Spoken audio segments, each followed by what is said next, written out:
అందరికీ నమస్కారం. ఇవాళ మనతో ప్రముఖ ఆస్ట్రాలజర్, జ్యోతిష్య పండితులు మాడుగుల శివప్రసాద్ గారు మనతో ఉన్నారు.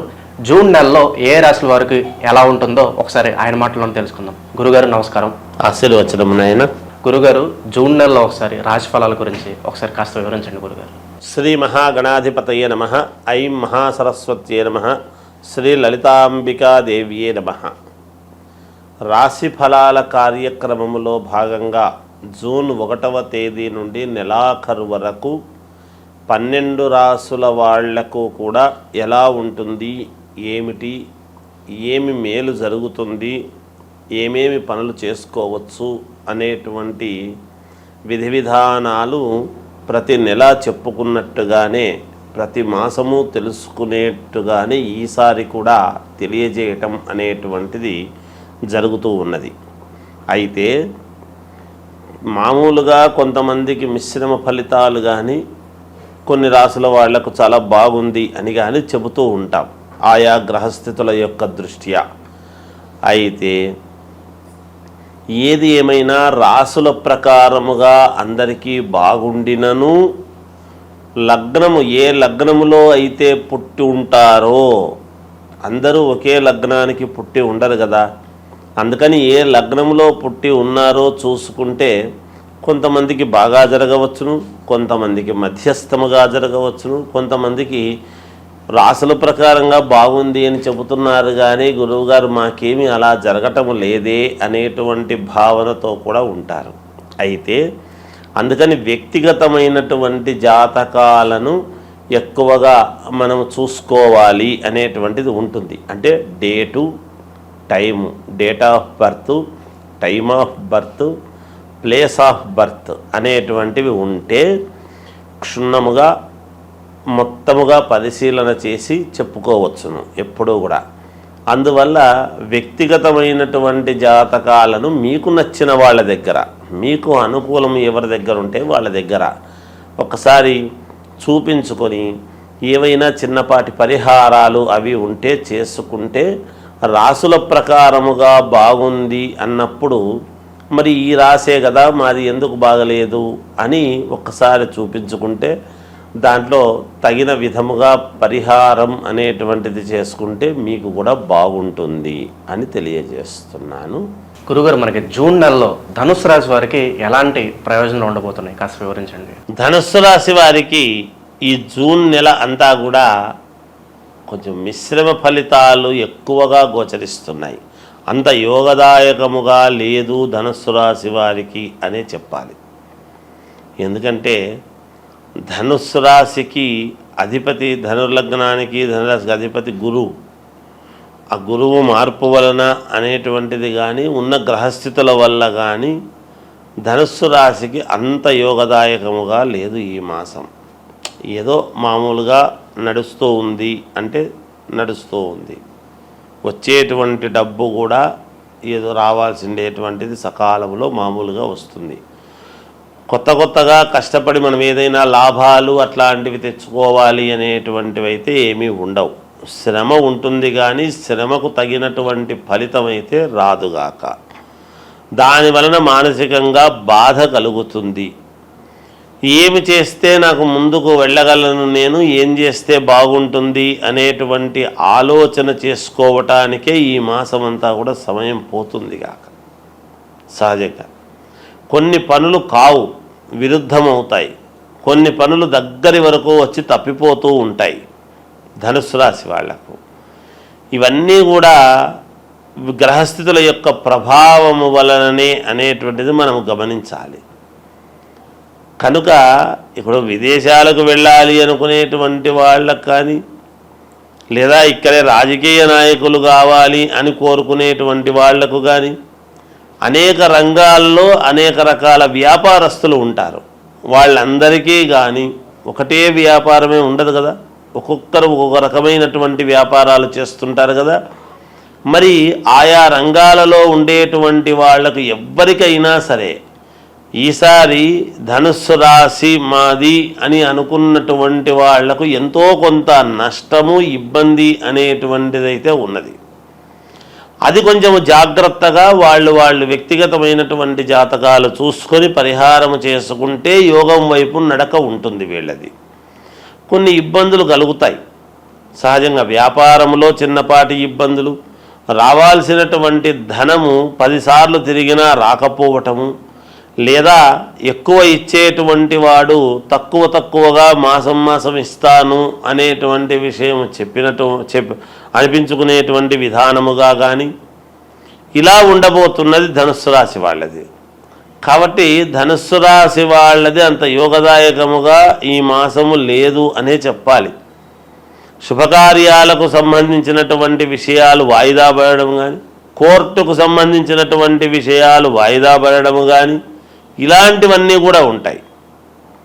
అలాంటప్పుడు ఎట్లా, ఏం చేస్తే బాగుంటుంది అంటే గురువు ఆరాధన.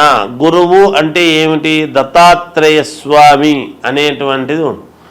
దత్తాత్రేయ స్వామిని ఆరాధించాలి వీళ్ళు. ఎక్కువగా ఎంత ఆరాధిస్తే అంత మంచిది వీళ్లకు.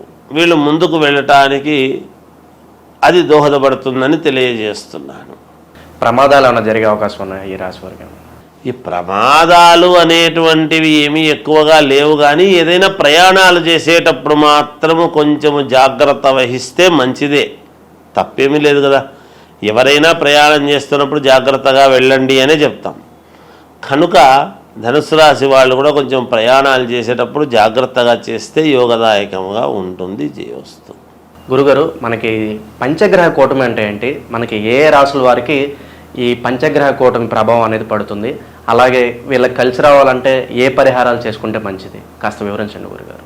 పంచగ్రహ కూటమి అనేటువంటిది 6వ తారీఖు మనకు 6వ నెల అంటే జూన్లో వస్తూ ఉన్నది. గురువారం నాడు వచ్చినది. అయితే ఈ పంచగ్రహ కూటమి అనేటువంటిది గతములో కూడా ఒకసారి 2013 ఆ సమయంలో వచ్చింది అనేటువంటిది ఉన్నది. ఈ షష్ఠగ్రహ కూటమి అనేటువంటిది, పంచగ్రహ కూటమి అనేటువంటివి ఈ కూటములో అనేటువంటి వచ్చినప్పుడు ఏమవుతుంది అంటే, బలమైనటువంటి గ్రహాలు ఎప్పుడైతే ఒక చోట ఒకే రాశిలో కలుస్తాయో ఆ ప్రభావము ఎవరెవరి మీద ఉంటుంది, మంచి ప్రభావం ఉంటుందా, చెడు ప్రభావము ఉంటుందా అనేటువంటిది ఉంటాయి. అటు ఉంటాయి, ఇటు ఉంటుంది గాక. కొన్ని రాశులకు కొన్ని గ్రహాలు వ్యయంలో పడ్డప్పుడు ఆ వ్యతిరేక ఫలితాలు అనేటువంటివి చూపిస్తాయి. అంటే ఇబ్బందులు కలిగినప్పుడు ఇబ్బందులు చూపిస్తాయి. సవ్యమైనటువంటి చోట మిత్రుడి స్థానంలోనూ అనుకూలమైనటువంటి స్థానంలో ఉన్నప్పుడు అనుకూలవంతమైనటువంటి చూపిస్తాయి. అవి ఏ గ్రహాలు అనేటువంటిది ఒక్కసారి మనం ఆలోచన చేసుకోవాలి. ఏమిటి అంటే, రవిచంద్రులు కాలగమనానికి 2 అనుకూలమైనటువంటివి. ఉదయము మామూలుగా సూర్యుడి యొక్క ప్రభావము, రాత్రికి చంద్రుడి ప్రభావము. ఈ 2 కాలాన్ని నిర్ణయించేటువంటివి. కాబట్టి ఈ 2 గ్రహాలు ఒక చోట ఉంటే బుధ ఆదిత్య యోగం అనేటువంటిది మన అందులో బుధుడు కూడా ఉన్నాడు. రవి బుధులు ఉండేటువంటి దాని వలన బుధాదిత్య యోగం అనేటువంటిది కూడా ఉన్నది. అలాగే శుక్రుడు అక్కడే ఉన్నాడు, గురువు అక్కడే ఉన్నాడు. మొన్ననే 1వ తారీఖు వృషభంలోకి గురువు వచ్చినటువంటి సంగతి కూడా అందరికీ తెలిసిండేటువంటిదే. అందువలన ఇవి 5 గ్రహాలు అంటే గురువు, శుక్రుడు, బుధుడు, రవి, చంద్రుడు. ఈ 5 గ్రహాలు ఒకే చోట ఉండేటువంటి దాని వలన కొన్ని రాశులకు మహాద్భుతమైనటువంటి యోగం అని ఉన్నది. ఈ గ్రహాలు యోగాన్నిచ్చేటువంటి వాళ్ళ రాశులు ఏవేవి అని మనం ఒక్కసారి గనక చూసుకున్నట్టయితే, మేషరాశి వాళ్లకు మహాద్భుతముగా ఉండబోతున్నది, కర్కాటక రాశి వాళ్లకు మహాద్భుతముగా ఉండబోతున్నది, కన్యారాశి వాళ్లకు మహాయోగవంతముగా ఉండబోతూ ఉన్నది, వృశ్చిక రాశి వాళ్లకు చాలా అంటే చాలా బాగుండబోతున్నది.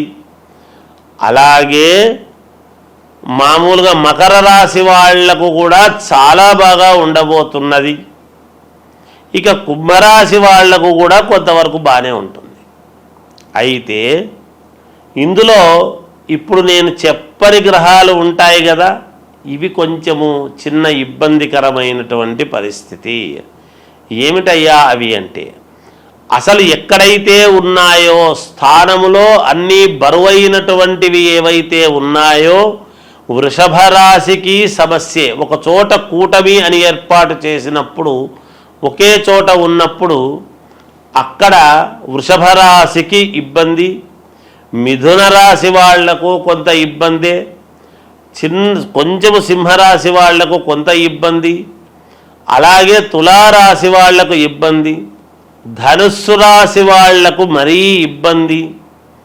వీటి వలన ఏమిటి, ధనుస్సు రాశి వాళ్లకు ఇంకోటి కూడా ఉంది. దీంట్లో ఒక చిన్న ఇది చెప్పుకోవాలి మనం. ఎవరైనా గర్భవతులుగా ధనుస్సు రాశి వాళ్ళు గనక ఉన్నారు అంటే కొంచెము జాగ్రత్తగా ఉండాలి అనేటువంటిది ఉన్నది ఒకటి. అలాగే మీనరాశి వాళ్ళది ఇబ్బంది ఏమీ లేదు, చిన్నపాటి ఇది ఉంటుంది దానికి.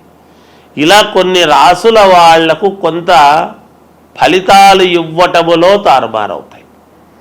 ముందే మామూలుగా అంతంత మాత్రముగా ఉంటాయి. ఈ పనులు జరిగితే బాగుంటుంది, ఈ వివాహం అయితే బాగుంటుంది, ఈ ఉద్యోగం వస్తే బాగుంటుంది, ఈ విదేశాలకు వెళితే బాగుంటుంది, లేదా ఇంకొకటి మనకు ఇది తీరితే మనకు మేలు జరుగుతుంది, ఈ ధనము రావాల్సిండేటువంటిది ఉన్నది, ఈ పొలము మనకు వాయిదాలు లేకోకుండా మన వైపు తీర్పు వస్తే బాగుంటుంది. ఇలా ఒకటి కాదు, రెండు కాదు, అనేక రకాల సమస్యలతో ఉంటారు.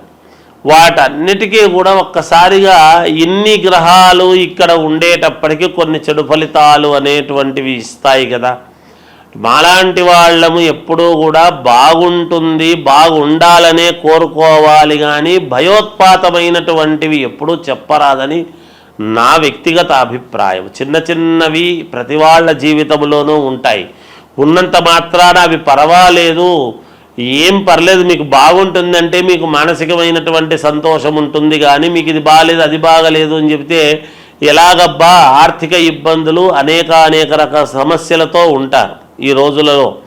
ప్రతిదీ మాలాంటి వాళ్ళము భయముతో కూడినటువంటివి చెప్పేటప్పటికీ మీకు ఏమీ పాలుపోక నిజంగా బాగుండేటువంటి ఆత్మవిశ్వాసము కోల్పోయే పరిస్థితి ఎవరికీ రాకూడదు. అందువలన చిన్నపాటి ఇబ్బందులు, సముద్రము అన్న తర్వాత అలలు, మానవ జీవితం అన్న తర్వాత ఒడిదుడుకులు ఉంటాయి, సహజం అది, దానికి ఎవరు భయపడక్కర్లేదు. కాకపోతే మీ వ్యక్తిగతమైనటువంటి జాతకాలు ఒక్కసారి పరిశీలన చేసుకొని మీకు నమ్మకం ఉండేటువంటి వాళ్ళ దగ్గర చూపించుకొని ఈ రాశి వాళ్లకు ఏమి చేసుకుంటే మేలు, మరి బాగులేని రాశి వాళ్ళది ఏమిటి అంటే ఏమీ లేదు, జపము, తపము, హోమం ఇవి ఉంటాయి. హవనం అనేటువంటిది ఎప్పుడైతే హోమం చేసుకుంటారో మీ పేర్లతో, అగ్నిహోత్రుడి యొక్క సంస్కారము వలన మీరు సంస్కరింపబడతారు, మీకు మేలు జరుగుతుంది. తప్పకుండా హోమాలు సరే, ఇంకా ఏవో కొన్ని ఉంటాయి, అవన్నీ చేసుకోవచ్చును. ఇంకా ఒకటి ఉన్నది, దీని వలన కొన్ని ఇబ్బందులు ఉంటాయి. పైగా వచ్చినటువంటిది ఎప్పుడు అంటే ఆదివారము, గురువారము 6వ తారీఖు అమావాస్య అనేటువంటిది కూడా ఇదైంది. దాని వలన ఈ గ్రహాల యొక్క దీని వలన అమావాస్య కూడా గురువారం రోజు, పైన గురువు, మనకు ఏ యోగం ఇవ్వాలన్నా గురుబలం బాగుంటే అన్ని జరుగుతాయి అనేటువంటిది ఉన్నది నానుడి. ఈ గురువు అనేటువంటి వాడు ఎవరు? దత్తాత్రేయ స్వామి, వ్యాస మహర్షిని మనము గురువు అని భావిస్తాం. అలా దత్తాత్రేయ స్వామిని మనము గురువు అని అనుకుంటున్నప్పుడు గురువారం రోజే వెళతాం. దత్తాత్రేయ స్వామి ఎవరు? త్రిమూర్తులు కలిస్తే దత్తాత్రేయుడు. దత్తాత్రేయుడి దగ్గర 4 వేదాలు, 4 వేదాలకు సంబంధించినటువంటి ఇది. అలాగే ఈరోజు ఎవరైనా యంత్ర పూజలు చేసుకునేటువంటి వాళ్ళము, మాలాంటి వాళ్ళం మేము చేసేటువంటిది ఏమిటి అంటే మామూలుగా తాంత్రిక విద్యలు అని ఉంటాయి. అవేమి చెడు కాదు. తాంత్రిక విద్యలు అంటే శీఘ్ర ఫలితాలు రావటానికి అని ఉంటుంది. ఎవరికైనా ఏదైనా కావాలి అన్నప్పుడు తాంత్రిక విద్యలతో శీఘ్ర ఫలితాలు రావటానికి కొన్ని ప్రయోగాలు ఉంటాయి. అవి కొంచెం విశేషమైనటువంటి ప్రయోగాలు ఉంటాయి.